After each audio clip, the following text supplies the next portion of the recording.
Sayang, nakapatawa si kuya. Ay! Joke lang yan. Ay! Huwag mo tutuhanin, kuya. Ay! Kuya, no. No. So, yan na. Ay! Kuya. No! Kuya, no. Oo, din eh. Din. Okay, sige na. Mama, din ako. JJ. Ate Zoe. Okay, so ayan na guys. Okay. Malapit na silang matapos. Tumulong pa si Kuya Liam. Nakubulig. Okay, very good. Wow, bulig lagi daw siya guys. Tabang daw siya. Help daw siya. Tutulong siya. Yay! Kuya! Bilisan mo kuya! Tapos na sila ate. Tapos na si ate, tita. Bilisan mo kuya! Come on! Come on kuya! Oh, may tapon kung saan saan. Ayan, nag-enjoy sila guys. Oo. Kaya pwede lang siyang hatiin para matagal ba ubos yung corn. Ayan.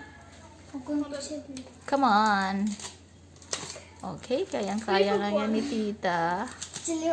Walang kutsilyo.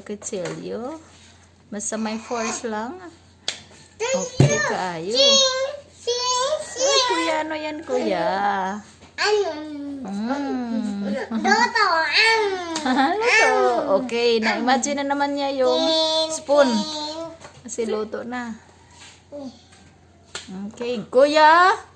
Zoe, may kutsilyo ka ko. Zoe ha, ayaw pag atubang kandi yan. Okay, hindi pa yan pwede ha. Hindi pa yan pwedeng kainin. No, kuya. Actually guys, itong sweet corn na to ay galing sa pinili namin to kay Ate Ilda. Nagbebenta siya ng sweet corn.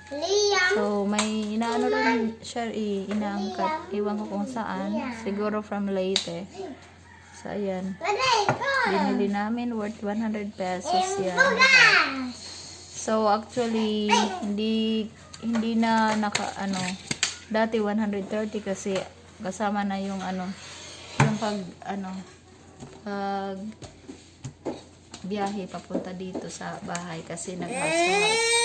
So, ngayon, dahil napunta ko na siya, tapos dapat dinaan ko sa Manila kasi wala siya doon, kaya worth 100 pesos pa rin.